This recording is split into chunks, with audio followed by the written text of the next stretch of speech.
Terima kasih telah mengunjungi Mualaf Islami Channel. Pada kesempatan kali ini, kita akan membahas kisah mualaf cantik, yang cantiknya bukan main. Ini kisahnya. Rosanna Maryam, wanita asal Italia ini memutuskan untuk jadi mualaf. Dirinya menjelaskan bagaimana awal mula belajar mengenai Islam dan akhirnya memutuskan untuk menjadi mualaf. Diungkapnya kala itu, dia belajar tentang Islam saat menginjak usia 18 tahun. Dia mengambil studi D3 jurusan Bahasa Arab. Saya belajar Islam karena saya penasaran tentang akar Mediterania, saya ingin melihat sisi luar dari Mediterania. Di usia 18 tahun saya mulai D3 Bahasa Arab Studi Islam di Universitas Naples Program Studi Oriental, kata dia. Dia menjelaskan sejak saat itu, pandangan tentang Islam dan dunia Arab berubah.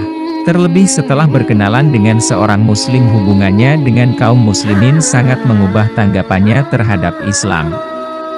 Selain itu, sebagai suatu sistem agama juga sebagai budaya dan bisa dibilang dirinya sangat tertarik dialog agama sebelum dia memutuskan untuk menjadi mualaf. Saya termasuk generasi membangun anggapan terhadap Muslim setelah tragedi WTC 11 September. Saya termasuk yang meyakini bahwa Islam tidak terkait dengan tragedi tersebut karena begitu indah dan suci agama ini, tapi memang tragedi itu jadi mimpi buruk bagi yang menyaksikannya, kata dia. Tidak hanya itu saja, Rosanna juga menceritakan pengalaman setelah menjadi seorang mualaf. Salah satunya tindakan diskriminasi yang dilakukan oleh petugas bandara ketika melihatnya menggunakan hijab. Saya dicegat di airport sementara orang lain dibiarkan lewat. Petugas airport memberitahu saya bahwa saya perlu pemeriksaan ekstra dan membawa saya ke suatu ruangan, di mana saya disuruh buka baju untuk penggeledahan, mencari-cari kalau saya bawa barang berlebihan, ujarnya. Peristiwa itu, kata dia, mengubah total caranya bersosialisasi. Pertanyaan pertamanya bukan siapa namamu dan apa kabar. Hanya karena berhijab dan saya dianggap orang Arab saat saya berbahasa Italia dan menunjukkan KTP Italia, mereka kaget, ungkapnya. Dia melanjutkan, meski tahu Rosanna adalah warga asli Italia, pihak petugas bandara di sana mencari-cari pembenaran atas tindakan mereka. Ujung-ujungnya petugas itu mencari-cari pembenaran sebab pikiran mereka dipenuhi dengan prasangka. Menganggap bahwa mustahil Italia Tulen memeluk Islam, hal itu buat saya berpikir tentang Italia selama ini, katanya. Tidak sampai di situ saja, Rosanna juga menjelaskan tentang persepsi negatif dari sejumlah pihak terkait dengan wanita muslim.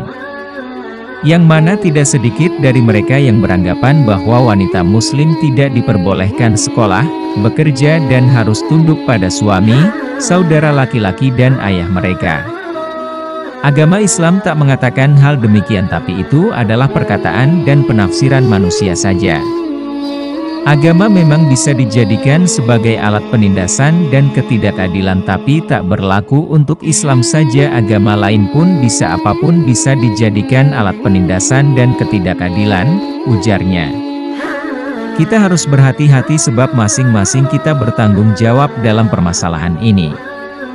Sebab jika agama membawa penderitaan, ada yang salah dengan agama itu, sambungnya lagi.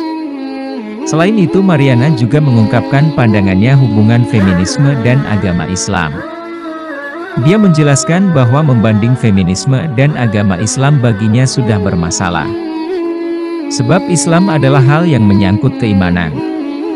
Penyerahan diri pada Sang Khalik, sedangkan feminisme adalah istilah yang terkait dengan fenomena di masyarakat. Apa yang terjadi masyarakat dan bahwa sebenarnya ada ketidakseimbangan kekuatan antara pria dan wanita, kata dia. Dia menambahkan, wanita saat ini masih dikecualikan di beberapa bidang. Selain itu, di setiap budaya di banyak negara dan ada sedikit perbedaan. Sedangkan Muslim meyakini Islam adalah sistem yang mencakup keseluruhan dimensi manusia.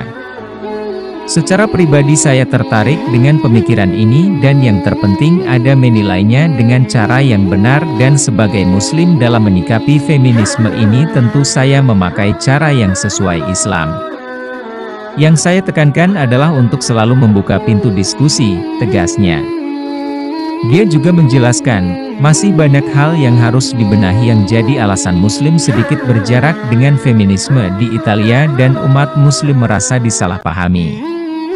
Sebab berhadapan dengan feminis berpikiran sempit dan menolak pemikiran lain bahwasanya ada cara lain untuk menolak label maskulin atau feminin. Hubungan maskulin, feminin dan menjaga hak-hak wanita serta isu kesetaraan dengan definisi yang berbeda. Dan kami memahami feminisme haruslah bersifat interseksional sebab jika tidak begitu feminisme tak akan bisa merangkul keragaman yang adalah kondisi nyata manusia, kata dia.